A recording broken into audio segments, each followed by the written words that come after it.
If anybody read the Helsingborg Dagsblad this morning, you saw that the UN is now describing a climate-smart future. And that's what I'm going to be talking to you about today, which is what I believe to be the future of design for comfort and for acoustics as well. So thermal acoustic trade-offs in next generation buildings, the challenge. My theory or my hypothesis here is that buildings have become less well behaved. They will need increasingly to be resilient in the future for a number of reasons, climate change, demographics and so on. I believe that the future of well-behaved buildings will involve them being slow buildings to slow down their pulses. And I think that fundamental to this is an understanding of adaptive thermal comfort and probably adaptive acoustics as well, which will require trade-offs. And I think that in the future I'll make a point for a much more finer grain of design to effectively harvest and utilize available energies. We need better architectural approaches and we need better engineering approaches.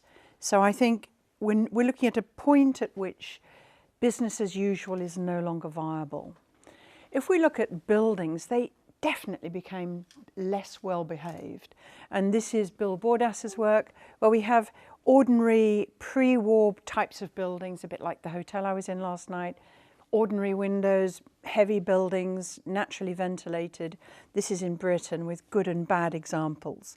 Here we go into the 1960s, deep plan, naturally ventilated still, much lighter weight, lighter partitions, lighter floors, larger glazing areas. And here we get into the modern 1980s type of original standard air-conditioned type building. And in terms of carbon emissions and related energy emissions, we then go on to the high-end, largely the glass box types of buildings too. So you can see that there's been a gradual increase in the amount of energy use. So if Norman Foster tells you he's designed a new Gherkin building and it's the best office building in London in terms of energy efficiency, he just means best in class. So he just means it's that good, or maybe that good.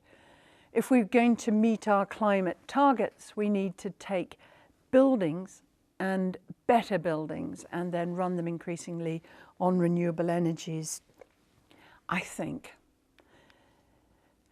And let's look back at where we've come from. I see 1990s as our energy efficiency decade, personified by the sort of passive house movement. Fairly simple, based on a couple of false premises. The idea that the heat losses and the heat gains could be balanced without any storage in the system is patently a slight oversight, you know, because you lose the heat in winter and you gain it in the summer. So it's basically a system which has had largely very positive impacts because it taught people about a number of the fundamental energy efficiency issues, but it's got a fundamental problem in that it leads to a lot of overheating. So insulation, good windows, airtight, thermal bridging, and they quite like heat recovery. But problems, overheat, no storage, a reliance on inadequate machines, and also creating a generation of peaky buildings. We go into the active house. This is what I see, the noughties I see as our sustainable decade, right? We learnt how to count multiple issues. So we learned how to count things like quality of life, acoustic impacts, energy comfort, environmental impacts as well. Now this is the very much more sophisticated model of, say, the active house. But still again, not appreciating, largely because it's derived in the northerly latitudes, this problem of overheating of buildings. So again, much better. It's expanded the vocabulary. We're looking at thermal storage, natural ventilation, adaptive features like envelopes, and active solar systems Yes, yes, yes, yes, yes. But still got this problem of not appreciating the power of the overheating issue. This is a house I designed in Oxford, the first photovoltaic solar house in Britain, designed in 1995 and built then. We're now 20 years on, and next year we're going to have one hell of a party there, because we now have 1 million solar roofs in Britain. So it's going to be 1 to 1 million party. But it's designed not to overheat, and it does that very successfully. It uses high levels of thermal storage, good shading, mixed mode, and it's designed for extreme weather, and it's got an islandable climate, and it's a well-behaved, it's a safe building, and we're all going to need safe buildings. So I think that this is the teenies, right? 90s energy efficiency, noughties sustainability. The teens are resilient buildings, and that's the future, I think. So, I mean, I've talked all over the world about it and discussed it with a lot of people. Resilience, I see it, you need to harvest and you need to optimize the value of local energies, local flows. I think natural ventilation is going to be an obvious, even at parts of the year, but obviously in a warmer future, it's not the only solution. Thermal energy storage is key, and develop new heating and cooling paradigms, and also designing buildings to provide climate refuges.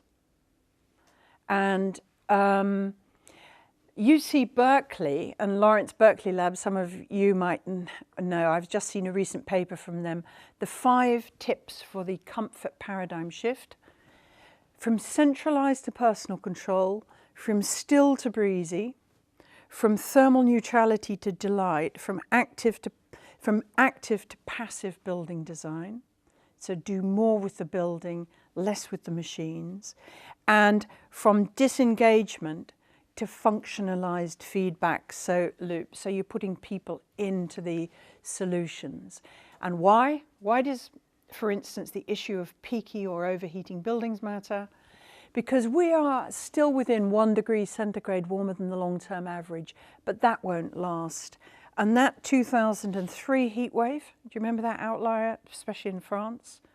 72,000 people died across Europe in that one summer, and that was in ordinary buildings, yeah? Most of them died in buildings. By 2030, that will be every second summer, and by 2050, that will be a cooler summer.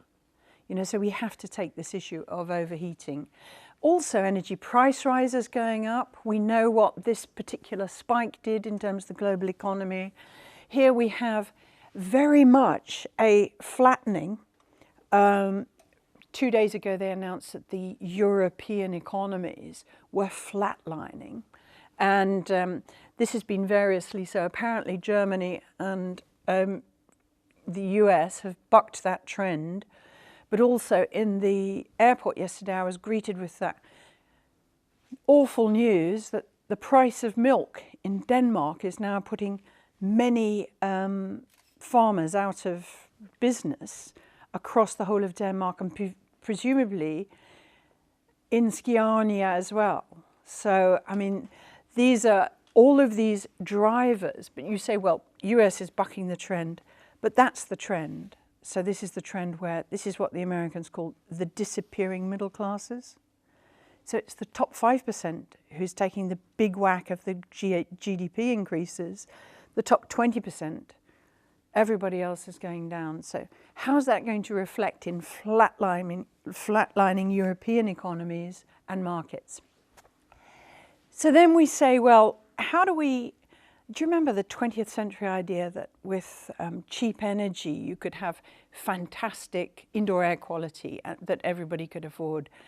Well, if you look back at the ASHRAE guides, they were always, this is a historical table, this is from 1941. You can see that in the ASHRAE guides for thermal comfort, if it was 37 or 38 degrees centigrade outside, the recommended indoor temperature was 27.2.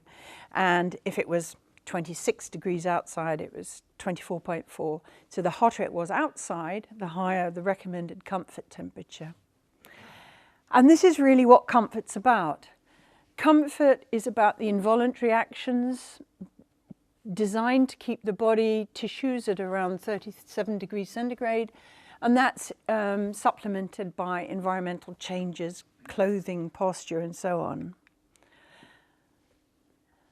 Comfort is not simply about those 6 variables: clothing, activity, respiration, radiation, and convection. It's much more complex than that.